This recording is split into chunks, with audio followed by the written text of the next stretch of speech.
السلام علیکم ورحمۃ اللہ وبرکاتہ۔ دوستوں، میں آپ کے سامنے بہت دنوں کے بعد حاضر ہوا ہوں۔ جیسا کہ آپ اسکرین پر دیکھ رہے ہیں، آج ہم جماعت ہفتم کی سماج علم کتاب سے دوسرا سبق بارش اور دریا سبق کے اہم پوائنٹ جانیں گے۔ دوستوں، اگر آپ T S TET plus D S C سے ریلیٹڈ انفارمیشن کے لیے یا پھر T S TET plus D S C syllabus سے ریلیٹڈ ویڈیوز دیکھنے کے لیے آپ اس نمبر پر میسیج کریں، آپ کو T S TET plus D S C سے ریلیٹڈ گروپ میں ایڈ کیا جائے گا۔ تو چلیے دوستو، ہم بنا وقت ضائع کیے ہوئے ویڈیو شروع کرتے ہیں۔ تو چلیے، اس سبق سے پہلا پوائنٹ ہمارے سامنے یہ رہا: زمین کا اتنا فیصد حصہ پانی سے گھرا ہوا ہے۔ دوستو، پہلا پوائنٹ کافی اہم ہے، اس کو آپ اچھے سے ذہن میں رکھیں کہ زمین کا کتنے فیصد حصہ ہے جو پانی سے گھرا ہوا ہے۔ تو جواب آپ کے سامنے یہ رہا دوستو، 71% حصہ۔ دوستو، یہاں پر جیسا کہ آپ کو نظر آ رہا ہے کہ یہ زمین ہے، یہاں پر دیکھیں 71% حصہ، یعنی 71% جو حصہ ہے وہ پانی سے گھرا ہوا ہے، اور جو 29% جو حصہ ہے وہ زمین ہے۔ تو آپ اچھے سے سمجھ گئے ہوں گے کہ زمین کے اطراف، یعنی زمین 71% حصہ پانی سے گھرا ہوا ہے، جیسا کہ آپ یہاں پر دیکھیں پرسنٹیج آف واٹر آن ارتھ۔ تو چلیے دوستو، اور اس کو اچھے سے سمجھنے کی کوشش کرتے ہیں۔ آپ یہاں پر دیکھ سکتے ہیں کہ تو دوستو، زمین کا جو 71% حصہ ہے پانی سے گھرا ہوا ہے۔ آپ جیسا کہ دیکھ رہے ہیں، اب 71% جو حصہ ہے پانی سے جو گھرا ہوا ہے، اس میں 97% جو حصہ ہے وہ سالٹ واٹر ہے، اور جو 3% جو حصہ ہے وہ فریش واٹر ہے۔ دوستو، جیسا کہ آپ یہاں پر دیکھ رہے ہیں کہ زمین کا جو حصہ ہے واٹر آن دا ارتھ، یہ زمین آپ کو نظر آ رہی ہے، اور جو بازو میں جو حصہ آپ کو نظر آ رہا ہے یہ پانی کا ہی حصہ ہے۔ تو چلیے اگلے پوائنٹ کی جانب ہم بڑھتے ہیں۔ اگلا کوشچن آپ کے سامنے، یا پھر اگلا پوائنٹ آپ کے سامنے یہ رہا: پانی کا آبی بخارات میں تبدیل ہونے کا عمل کہلاتا ہے۔ دوستو، پانی کا آبی بخارات میں تبدیل ہونے کا عمل کیا کہلاتا ہے؟ تو جواب آپ کے سامنے یہ رہا دوستو، عمل تبخیر، ایواپریشنز۔ اس کو آپ اچھے سے ذہن میں رکھیں کہ پانی کا آبی بخارات میں تبدیل ہونے کا عمل تبخیر، یعنی عمل تبخیر، ایواپریشن کہلاتا ہے۔ جیسا کہ آپ یہاں پر دیکھ رہے ہیں، یہاں پر چائے ہے، چائے میں دودھ یا پھر جو پانی تھا وہ گرم ہو کر آبی بخارات میں، یعنی بھاپ کی شکل میں کنورٹ ہو رہا ہے۔ اسی عمل کو ہم کہیں گے ایواپریشن، عمل تبخیر۔ آپ یوں ہی یاد رکھیں کہ پانی کا آبی بخارات میں تبدیل ہونے کے عمل کو ایواپریشن کہتے ہیں۔ اب وہ تبدیل ہونے کا عمل کیسے ہوگا؟ بھاپ کی شکل میں۔ اس کے بعد دیکھیں، آبی بخارات کا پانی میں تبدیل ہونے کا عمل کہلاتا ہے۔ دوستو، پچھلے پوائنٹ میں ہم نے جانا کہ پانی کا آبی بخارات میں تبدیل ہونے کا عمل کیا کہلاتا ہے؟ عمل تبخیر یا ایواپریشن۔ اب یہاں پر سوال یہ ہے کہ آبی بخارات کا پانی میں تبدیل ہونا، پچھلے پوائنٹ میں ہم نے جانا کہ پانی کا آبی بخارات میں تبدیل ہونے کا عمل کیا کہلاتا ہے دوستو؟ ایواپریشن۔ لیکن یہاں پر ہے کہ آبی بخارات کا پانی میں تبدیل ہونے کا عمل کیا کہلاتا ہے؟ تو جواب آپ کے سامنے یہ رہا، عمل تکثیف۔ یعنی آبی بخارات کا، دیکھیں، آبی بخارات کا پانی میں تبدیل ہونے کا عمل عمل تکثیف، کنڈنسیشن کہلاتا ہے۔ مثال کے طور پر آپ ایک فریج میں سے بوتل نکالیں گے، بوتل جو ہوتی ہے، باٹل جو ہوتی ہے، اس کو نکالیں گے، نکال کر کچھ دیر رکھنے کے بعد اس کے، یعنی باٹل کے اوپر آپ کو ایسے مناظر دیکھنے کو ملیں گے۔ تو دوستو، اگر آپ باٹل میں دیکھیں گے تو کوانٹٹی اتنی ہی رہے گی، لیکن باٹل کے اوپر یہ جو آپ کو مناظر دیکھنے کو ملیں گے، یہی عمل تکثیف کہلاتے ہیں۔ یعنی فضا میں جو گیسز ہوتی ہیں وہ اس شے سے ٹکرانے کے بعد اس شے کو آبی بخارات سے پانی میں کنورٹ کرنے کے عمل کو ہی ہم عمل تکثیف کہیں گے۔ ایگزامپل آف کنڈنسیشن جیسا کہ آپ اسکرین پر دیکھ رہے ہیں۔ تو چلیے دوستو اگلے پوائنٹ کی جانب ہم بڑھیں گے۔ اگلا پوائنٹ آپ کے سامنے یہ رہا، پانی کے چھوٹے قطرے جو ہوا میں معلق ہوتے ہیں کیا کہلاتے ہیں؟ دوستو پانی کے چھوٹے چھوٹے جو قطرے ہوتے ہیں جو ہوا میں معلق ہوتے ہیں وہ کیا کہلاتے ہیں؟ تو جواب آپ کے سامنے یہ رہا، بادل۔ دوستو اس کو آپ اچھے سے ذہن میں رکھیں، یہ کافی اہم پوائنٹ ہے، اس کو آپ اچھے سے ذہن نشین کر لیں۔ تو چلیے اگلے پوائنٹ کی جانب ہم بڑھتے ہیں۔ اگلا پوائنٹ آپ کے سامنے یہ رہا، پانی کا آبی بخارات بننا، بخارات کا ٹھنڈا ہو کر بارش کی شکل میں گرنا کہلاتا ہے۔ دوستو پانی کا آبی بخارات بننا اور بخارات کا ٹھنڈا ہو کر بارش کی شکل میں زمین پر گرنا کیا کہلاتا ہے؟ تو جواب ہمارے سامنے یہ رہا، واٹر سائیکل۔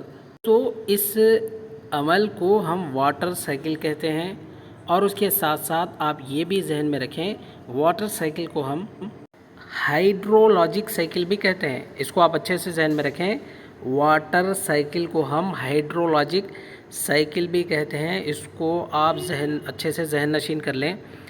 آبی دور کو ہم انگلش میں واٹر سائیکل اور ہائیڈرولوجک سائیکل بھی کہتے ہیں، جیسا کہ آپ اسکرین پر دیکھ رہے ہیں۔ دوستو دیکھیے، ایواپریشن عمل تبخیر کا عمل یہاں سے شروع ہو رہا ہے بھاپ کی شکل میں۔ یہاں پر پانی اڑ رہا ہے اور یہ بادل میں جا ملتا ہے۔ اسی طریقے سے یہی پانی بادل میں جاتا ہے، ٹھنڈا ہوتا ہے، یہ پریسپٹیشن کی شکل میں، ترسیب کی شکل میں پھر سے پانی برستا ہے، اور دوستو یہ یہاں پر کلیکشن ہوتا ہے۔ دوستو اچھے سے ذہن میں رکھیں کہ پانی کا آبی بخارات بننا، بخارات کا ٹھنڈا ہو کر پھر بارش کی شکل میں گرنا ہی واٹر سائیکل کہلاتا ہے۔ جیسا کہ آپ کو آسانی سے سمجھنے کے لیے، جیسا کہ دیکھیں یہاں پر پانی کھڑا ہے جو جمع ہوا ہے، وہ ایواپریشن کی شکل میں، بھاپ کی شکل میں کنڈنسیشن میں تبدیل ہوتا ہے، اور یہی پانی پریسپشن یعنی ٹھنڈا ہونے کے بعد پھر سے برسنا شروع ہوتا ہے۔ اور دوستو یہاں پر جو آپ کو درخت نظر آ رہے ہیں، یہ بھی ٹرانسپیریشن یعنی اسٹومیٹا اور پتے کے ذریعے، لیوز کے ذریعے یہ بھی پانی کا اخراج کرتے ہیں۔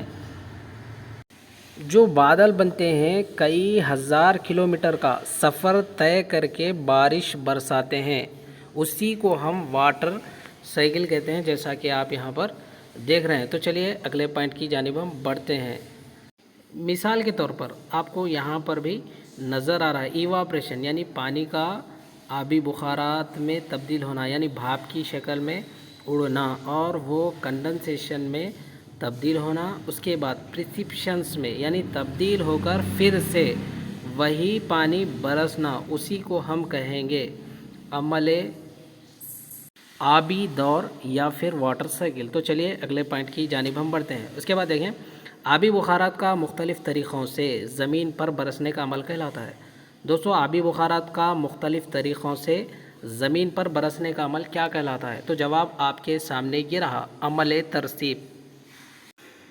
آپ اچھے سے ذہن میں رکھیں کہ آبی بخارات کا مختلف طریقوں سے زمین پر برسنے کا طریقہ ہی عمل ترسیب کہلاتا ہے۔ اس کو آپ مثال کے طور پر سمجھیں گے تو ہم کو آسانی سے سمجھ میں آئے گا۔ تو چلیے دیکھیں، ترسیب کی شکلیں ہیں۔ دوستو پچھلے پوائنٹ میں ہم نے جانا کہ ترسیب کسے کہتے ہیں۔ ترسیب ہم اسے کہتے ہیں آبی بخارات کا مختلف طریقوں سے زمین پر برسنے کا عمل ترسیب کہلاتا ہے۔ لیکن یہاں پر سوال یہ پوچھا جا سکتا ہے کہ ترسیب کی شکلیں کتنی ہیں، کون سی ہیں؟ تو جواب آپ کے سامنے یہ رہا دوستو، شبنم کی شکل میں اور بارش کی شکل میں، کوہر، اضلاع اور اولے کی شکلوں میں۔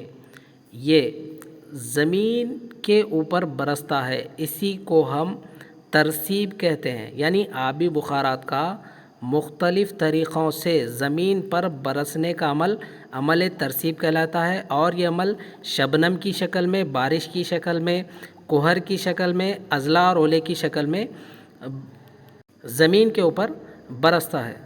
آپ اس کو اچھے سے ذہن میں رکھیں کہ آبی بخارات کا مختلف طریقوں سے زمین پر برسنے کا عمل ہی عمل ترسیب کہلاتا ہے، اور آبی بخارات کا مختلف جو طریقے ہیں برسنے کے، وہ شبنم کی بھی شکل ہو سکتی ہے، بارش کی بھی شکل ہو سکتی ہے، اور دیکھیے کہر، اضلاع اور اولے کی شکل میں بھی یہ برستا ہے۔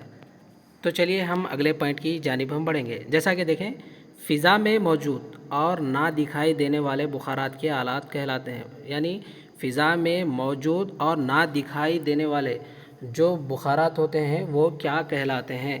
تو جواب آپ کے سامنے یہ رہا، رطوبت۔ اس کو آپ اچھے سے ذہن میں رکھیں کہ فضا میں موجود اور نہ دکھائی دینے والے جو بخارات ہوتے ہیں اس کو ہم رطوبت کہتے ہیں۔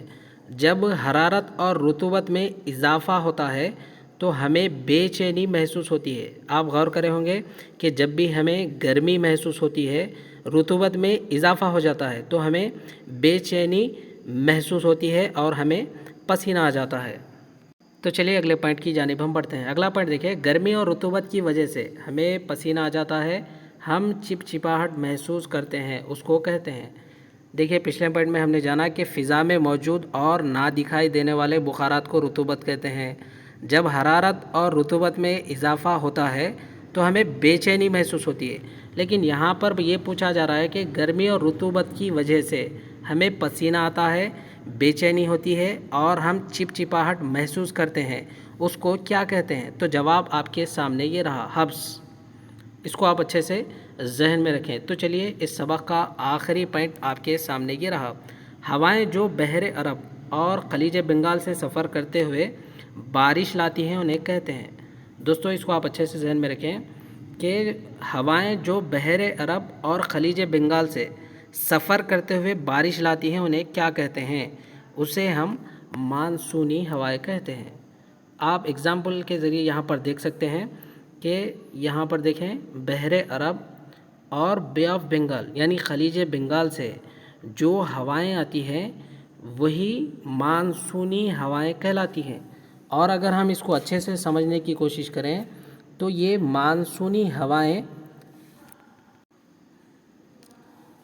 صرف گرما ہی کے موسم میں چلتی ہیں۔ اس کو آپ اچھے سے ذہن میں رکھیں کہ عرب اور بے آف بنگال سے جو ہوائیں آتی ہیں اس کو ہم مانسونی ہوائیں کہتے ہیں۔ یہ ہوائیں بحر عرب اور خلیج بنگال سے سفر کرتی ہوئی اپنے ساتھ بارش کے بادلوں کو لاتی ہے، انہیں ہم مانسونی ہوائیں کہتے ہیں، اور یہ ہوائیں جنوبی مغربی مانسونی ہوائیں بھی کہلاتی ہیں۔ اس کو آپ اچھے سے ذہن میں رکھیں کہ مانسونی ہوائیں اور جنوبی مغربی مانسونی بھی ہوائیں کہلاتی ہیں۔ اس سبق کا اگلا پوائنٹ دیکھیں، مانسونی ہوا اتنے قسم کی ہوتی ہیں۔ دوستو مانسونی ہوا کتنے قسم کی ہوتی ہیں؟ دیکھیں 2 قسم کی ہوتی ہیں، بحر عرب اور خلیج بنگال۔ اس کو آپ اچھے سے ذہن میں رکھیں۔ تو چلیے پھر ہماری اگلی ویڈیو میں ملاقات ہوگی۔ السلام علیکم، اللہ حافظ۔